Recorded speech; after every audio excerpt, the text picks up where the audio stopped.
नमस्कार दोस्तों, आप सभी को स्वागत है अपने YouTube चैनल कंपटीशन एसएससी में। प्यारे दोस्तों, मैं हूं कुमार विजय और आज के वीडियो में हम लोग देखने वाले हैं जीके और जीएस का टॉप 50 क्वेश्चन को। अगर आप किसी भी प्रतियोगी परीक्षाओं की तैयारी करते होंगे तो आप सभी के लिए ये वीडियो अति महत्वपूर्ण है।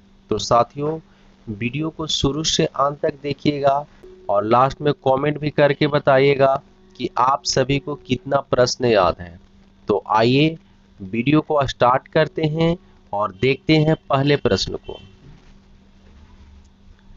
देखिए, पहला प्रश्न है, भारत की सबसे ऊंची मूर्ति कौन सी है? भारत की सबसे ऊंची मूर्ति कौन सी है? तो साथियों याद रखेंगे, भारत की सबसे ऊंची मूर्ति स्टैचू ऑफ यूनिटी है। इसका राइट आंसर ऑप्शन सी हो जाएगा। अगला प्रश्न है साथियों, भारत का सबसे छोटा जिला कौन सा है? भारत का सबसे छोटा जिला कौन सा है? तो आप सभी लोग याद रखेंगे, भारत का सबसे छोटा जिला माहे है। इसका राइट आंसर ऑप्शन ए हो जाएगा।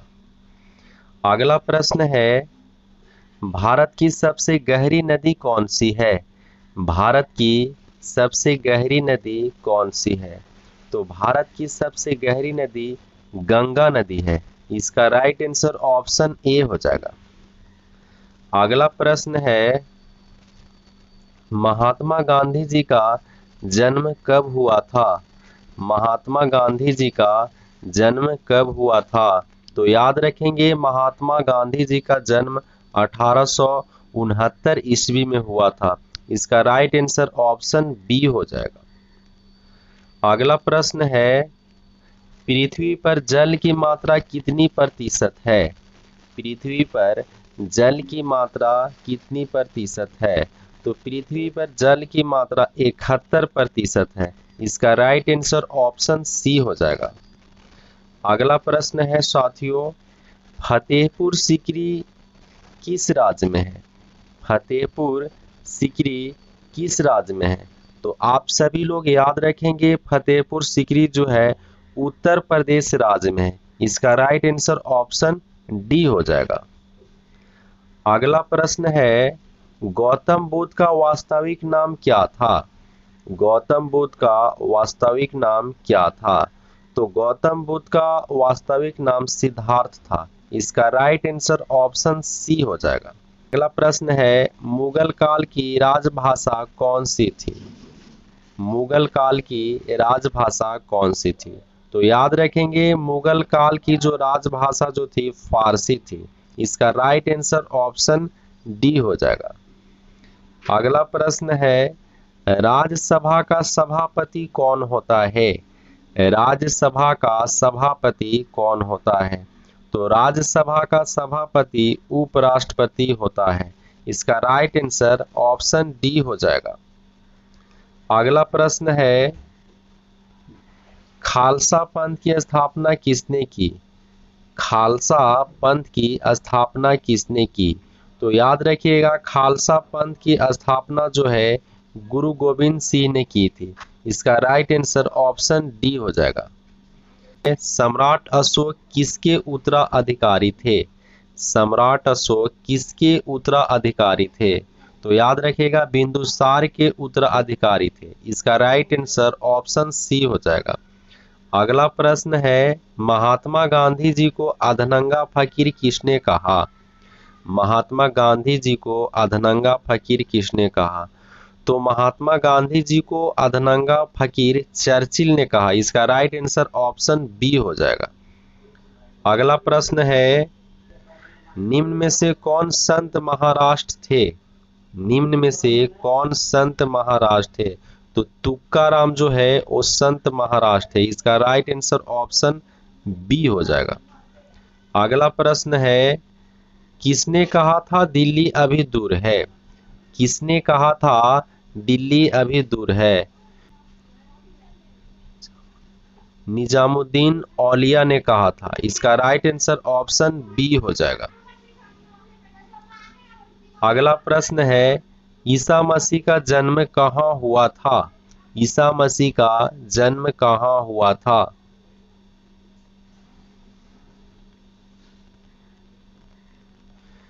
तो याद रखिएगा बेथलहेम में हुआ था। इसका राइट आंसर ऑप्शन सी हो जाएगा।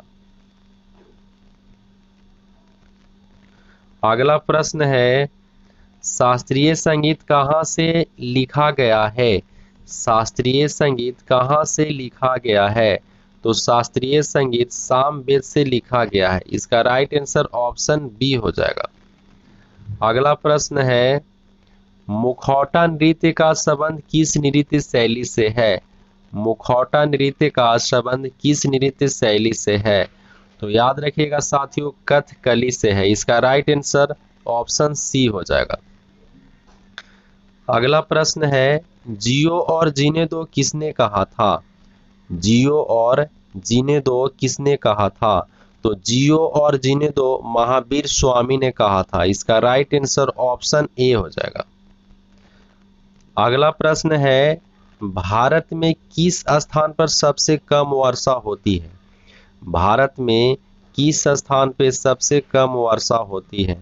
तो लेह पे सबसे कम वर्षा होती है। इसका राइट आंसर ऑप्शन बी हो जाएगा। अगला प्रश्न है भगवान बुद्ध को ज्ञान की प्राप्ति कहाँ हुई थी? भगवान बुद्ध को ज्ञान की प्राप्ति कहाँ हुई थी? तो याद रखिएगा बोध गया में प्राप्त हुआ था। इसका राइट आंसर ऑप्शन बी हो जाएगा। अगला प्रश्न है राज्यसभा के सदस्य के लिए न्यूनतम आयु है? राज्यसभा के सदस्य के लिए न्यूनतम आयु है? तो राज्यसभा के लिए सदस्य के लिए न्यूनतम आयु 30 वर्ष है। इसका राइट आंसर ऑप्शन बी हो जाएगा। अगला प्रश्न है महाभारत की रचना किस भाषा में हुई थी? महाभारत की रचना किस भाषा में हुई थी?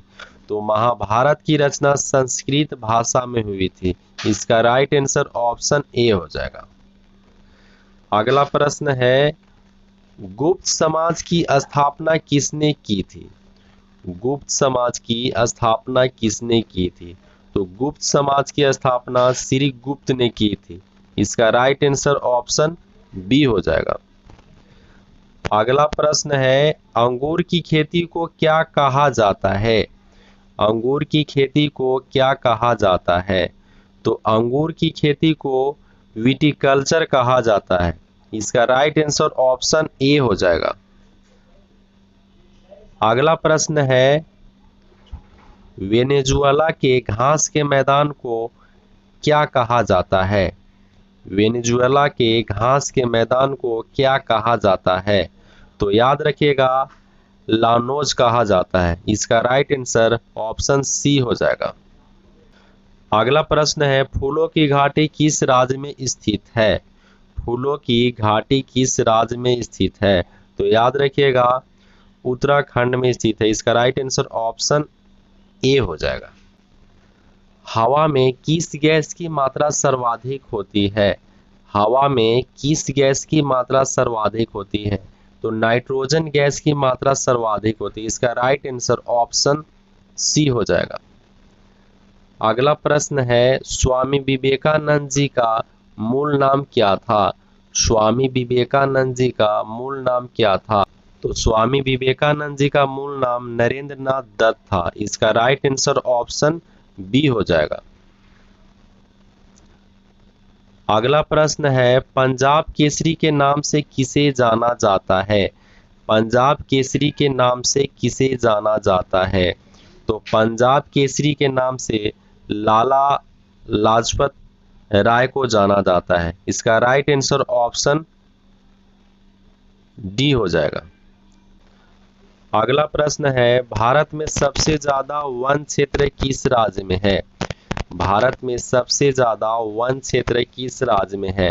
तो याद रखिएगा मध्य प्रदेश राज्य में। इसका राइट आंसर ऑप्शन डी हो जाएगा।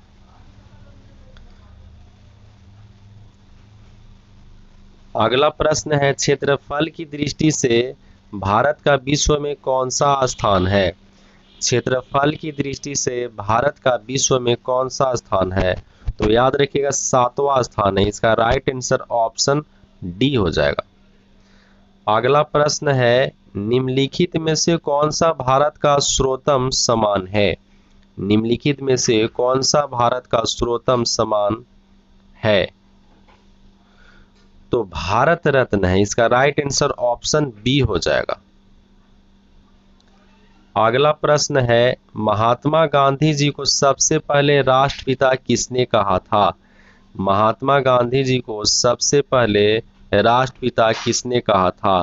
तो सुभाष चंद्र बोस ने कहा था। इसका राइट आंसर ऑप्शन बी हो जाएगा। अगला प्रश्न है, भारत की सबसे लंबी नदी कौन सी है? भारत की सबसे लंबी नदी कौन सी है? तो भारत की सबसे लंबी नदी गंगा नदी है। इसका राइट आंसर ऑप्शन ए हो जाएगा। अगला प्रश्न है, एक नवजात शिशु के शरीर में कितनी हड्डियां होती है? तो याद रखिएगा 300 हड्डियां होती है। इसका राइट आंसर ऑप्शन सी हो जाएगा। अगला प्रश्न है, ब्रह्म समाज के संस्थापक कौन थे? ब्रह्म समाज के संस्थापक कौन थे? तो ब्रह्म समाज के संस्थापक राजा राम मोहन राय थे। इसका राइट आंसर ऑप्शन सी हो जाएगा। अगला प्रश्न है, वर्तमान में भारत में कुल कितने जिले हैं? वर्तमान में भारत में कुल कितने जिले हैं? तो याद रखिएगा 797 जिले हैं। इसका राइट आंसर ऑप्शन ए हो जाएगा। तो ये वीडियो का लास्ट प्रश्न था। मिलते हैं अगले वीडियो में। जय हिंद।